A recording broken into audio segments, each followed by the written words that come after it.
एक छोटे से कस्बे में कल्याण और उसकी पत्नी मेनका और उसका बेटा आनंद रहते हैं। आनंद शहर से कॉलेज में पढ़ाई करके आ गया है और अपने पिता के साथ घर के दुकान पर ही काम करता है। ऐसे कब तक काम चलेगा? तुम कब तक ऐसे ही बैठे रहोगे? कभी ना कभी तो तुम्हें काम करना ही पड़ेगा। जब तक मैं अपने सपने का सच नहीं जान लेता हूँ, मैं कहीं नहीं जाऊंगा। भगवान ने पागल औलाद मेरे नसीब में ही लिखी थी क्या, जो सपने के पीछे भागता है? पापा, रोजाना मुझे एक ही सपना क्यों आता है? सपने में कभी कभी कुछ और भी तो आना चाहिए। इस उम्र में सपने में परी ही आती है और वो तुमको ही बुलाती है, जैसे कि तुम शक्तिमान पैदा हुए हो। माँ, हाँ, हम गरीब लोग हैं। अभी हमें रोटी की चिंता करनी चाहिए, ना कि फालतू सपने के पीछे भागना चाहिए। तुम्हारा विवाह भी नहीं होगा, लेकिन तुम्हें कुछ समझ क्यों नहीं आता? मुझे आप लोगों से बात ही नहीं करनी है।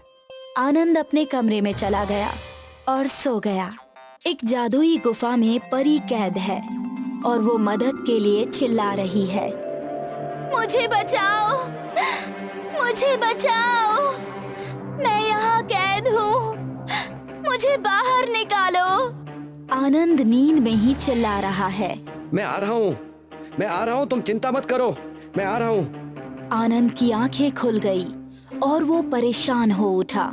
बहुत हो गया, अब और नहीं। ये सपना मुझे बार बार क्यों आ रहा है?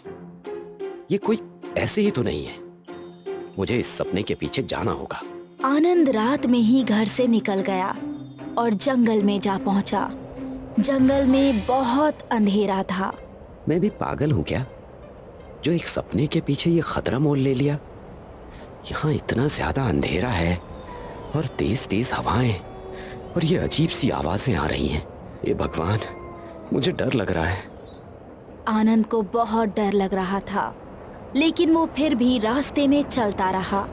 वो चलते चलते एक पेड़ के पास पहुंचकर खड़ा हो गया, लेकिन जैसे ही वो वहां से आगे बढ़ा, उसके पैरों के नीचे से जमीन हट गई और वो जमीन के अंदर गिरने लगा। आनंद गिरते हुए एक गुफा में पहुंच गया। आनंद ने गुफा के अंदर जाकर देखा तो वो चौंक गया, क्योंकि उसे वहां गुफा के अंदर एक अलग ही दुनिया दिखाई दी। ये मैं कहाँ आ गया हूँ? सपने में तो डरावनी गुफा दिखती थी, लेकिन ये तो बहुत सुंदर गुफा है। यहाँ खाने के लिए फल है और इतना सारा धन है, दौलत है। मैं ये सारे हीरे जवाहरात लेकर घर चलता हूँ। मम्मी पापा भी बहुत खुश हो जाएंगे, क्योंकि इतना धन एक साथ देखेंगे। आनंद धन की तरफ बढ़ने लगा, लेकिन आनंद को एक आवाज आई। आनंद ने चारों ओर देखा, उसे कोई भी दिखाई नहीं दिया। रुको, ए नौजवान, रुको। कौन कौन है? तुम एक बड़ी गलती कर रहे हो। मैं क्या कर रहा हूँ? मैंने तो अभी कुछ नहीं किया है। तुम भूल रहे हो कि यहाँ क्यों आए हो। मैं यहाँ नहीं आया हूँ, मैं तो अपने आप नीचे गिर गया था। लेकिन घर से किस लिए आए थे? वो तो मैं अपने एक सपने की वजह से घर से निकल आया था। हाँ, तो तुम सपने के पीछे ही आए हो और बिल्कुल सही जगह आए हो। क्या वो परी सच में है? हाँ, अगर तुम परी को पाना चाहते हो तो तुम्हें ये धन छोड़ना पड़ेगा, और अगर धन चाहिए तो परी तुम्हें नहीं मिलेगी। अरे भाई साहब, एक तो आप सामने नहीं आ रहे हैं, मुझे वैसे ही डर लग रहा है, और आप अजीब शर्त लगा रहे हैं। मुझे परी चाहिए। सोच लो। मुझे परी चाहिए।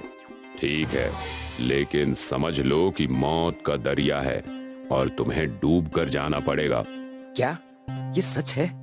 क्या आप सच बोल रहे हैं? हाँ। मुझे धन दौलत नहीं चाहिए, मैं सिर्फ परी को बचाऊंगा। मुझे उसके पास जाना है, मुझे रास्ता बताइए। इस गुफा के अंदर एक छोटी गुफा है, उसके अंदर तुम्हें जाना होगा और पहेलियों को सुलझाना होगा। परी को एक जादूगरनी ने कैद किया हुआ है। अगर तुम पहेली सुलझा देते हो तो परी आजाद हो जाएगी। ठीक है, मैं परी को आजाद कराऊंगा। आनंद ने गुफा के अंदर छोटी गुफा को ढूंढना शुरू किया। तभी उसे दीवार पर एक बड़ा सा चक्र दिखा। उसने उस चक्र को हाथ से हटाने की कोशिश की, लेकिन वो नहीं हटा। तभी वहाँ से एक राक्षस निकला, जिसको देखकर आनंद पीछे हट गया। अब तुम कौन हो? मैं परी का रक्षक हूँ। जब तक तुम मुझे पहेली का जवाब नहीं देते हो, मैं तुम्हें अंदर नहीं जाने दूंगा। पूछो, क्या पहेली है तुम्हारी? एक ऐसा सवाल बताओ जिसका जवाब कोई हाँ में ना दे सके। ऐसा हाँ, ऐसा सवाल है। क्या आप मर गए हैं? इसका जवाब कोई हाँ में नहीं दे सकता। वाह, बिल्कुल सही जवाब दिया है। मैं दरवाजे से हट रहा हूँ, अब तुम अंदर जा सकते हो। राक्षस रास्ते से हट गया। आनंद खुशी खुशी अंदर गया, लेकिन उसे वहाँ पर भी कोई परी दिखाई नहीं दी। आनंद उदास हो गया, क्योंकि वहाँ कोई परी नहीं थी, बल्कि परी की मूर्ति बनी हुई थी। यहाँ परी नहीं है, बल्कि परी की मूर्ति है। मैंने तो इसे असली समझा था। ये तो मेरे साथ धोखा हो गया। लेकिन कोई नहीं, इस मूर्ति को ही लेकर चलता हूँ। लेकिन मैं इस मूर्ति का करूँगा क्या? आनंद ने गुस्से में परी की मूर्ति को ही छू दिया और उस मूर्ति से तेज प्रकाश बाहर आने लगा। ये देखकर आनंद थोड़ी दूर जाकर खड़ा हो गया। कुछ ही देर में वो मूर्ति परी बन गई और उसने आनंद से कहा, धन्यवाद आनंद, तुमने मुझे आजाद कराया। क्या मैं अभी तक सपने में तो नहीं हूँ? मुझे मेरी आंखों पर यकीन नहीं हो रहा है। क्या आप सच में हैं? हाँ, मैं सच में हूँ। अब आप यकीन कर लीजिए, क्योंकि मैं आपसे ही विवाह करूँगी। और हाँ, बाहर रखा सारा धन हमारा है और मैं एक साधारण लड़की बनकर आपके साथ रहूँगी। मेरी तो किस्मत ही बदल गई।